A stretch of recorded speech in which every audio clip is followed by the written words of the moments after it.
अब तो मेरा जाके रसो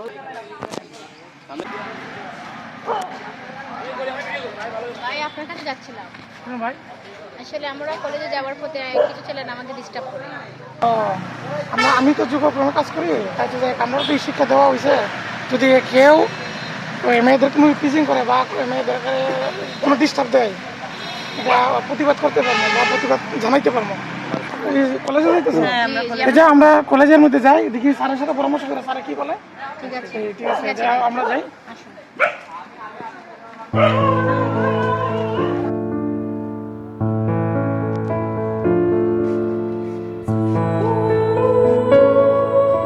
যখন কলেজে আসে তখন তখন কতগুলো ছেলেরা ডিস্টার্ব দেয় মেয়েদেরকে। আপনি এই বিষয়ে কি বলবেন, কি করা যায়? কতদিন ধরে তোমরা আগে ডিস্টার্ব করছো? জি ম্যাম, কলেজে আসার পথে প্রায় 1 মাসের মধ্যে তারা আমাদের অনেক ডিস্টার্ব করে। তারা আজে বাজে ইঙ্গিত করে, আমাদের জামা ধরে টান দেয়, গান শোনায় করে। তো এতদিন ধরে ডিস্টার্ব করছে, আগে তো বলোনি। আমাদের সাহস হয়নি, তাই আমরা আর পারছি না এই ফিজিং মেনে নিতে, তাই আপনার কাছে আসলাম। না, এখন এই মুহূর্তে কি করা যায়? কি করবে না, আমি যেটা ভালো মনে করি কি আমাদের যুবক্রমের 30 জন সদস্য ছিল বা আছে, তাদেরকে নিয়ে আমরা একটা ভালো একটা প্রতিষ্ঠানে যাইতে গেলে ভালো হয়। আমরা থানার সাথে একটা যোগাযোগ করতে পারি বা আমরা যে 30 জন আছে 30 জন নিয়ে আমরা একটা প্রতিবাদ জানাইতে পারি।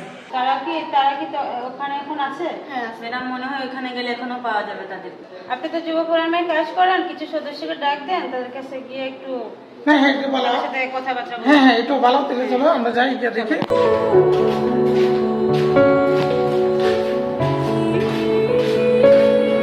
হ্যালো, হ্যাঁ ভাই, তোমরা কই? একটু আসো তো এদিকে। শ্রাবণ ভাই, অপু ভাই, এই ফোনে তোমরা এদিকে আও। মালিক ভাই ফোন দিয়েছেন কেন জানো? ভাই ফোন দিছি, কতগুলো লোক এই মেয়েদেরকে ডিস্টার্ব করে, ওইগুলো জিজ্ঞাসা করার জন্য আমরা ওই স্যার ম্যাডামকে নিয়ে আমরা যাইতেছি। ওই চলো দেখি, চলো চলো আসো। ওই যে ছেলেগুলো, ওই যে ছেলেগুলো, এই ছেলেগুলো, এই যাও, ওই ছেলেগুলো। এই ধরো, এই ধরো। আপনাদের কি সমস্যা ভাই এই মেয়েদেরকে ডিস্টার্ব দিচ্ছেন? না ভাই, কিছু তো আমরা করি নাই। আমরা কি করছি? আরে কিছু করো না বলে তোমরা আমাদেরকে আজ এরকম ডিস্টার্ব দাও না, বাজে মন্তব্য করো, আমাদের দেখে বাজে বাজে শীষ দেও। আমরা তো কিছু করি নাই, শান্তি তো করছি। না, আরে ডিল মারো না মেয়েদের। কেন মিথ্যা কথা বলো কেন? আমরা তো ভাই কিছু করি নাই। আরে মেয়েদের বললো যে তোমরা ডিল মারছো। ওরা কি বলছে? ওরা বলছে আপনি বিশ্বাস করবেন? ভাই আপনি ভালো হয়ে যান, আমি কিন্তু যুবকমের একজন সদস্য। তোমরা যে এরকম ডিস্টার্ব করো, তোমাদের মা বাবার কাছে যাবো না আমি ওনার কাছে যাবো? তোমরা কোনটা ভালো চাও? না ভাই, আমরা ভুল হয়ে গেছে ভাই। আমাদের ভুল হয়েছে, আমাদের মাফ করে দেন। আমাদের মাফ করে দেন, আর হবে না। এই ধরনের কিছু করব না। ভালো হয়ে যাও, আমরা ভালো বোনের মতো। তোমরা এগুলো করো কেন? আমার ভুল হয়েছে ভাই, ভুল হয়েছে। ঠিক আছে, ভালো হয়ে যাও। আমি মোহাম্মদ আব্দুল মালিক, আমি যুবকমের একজন সদস্য।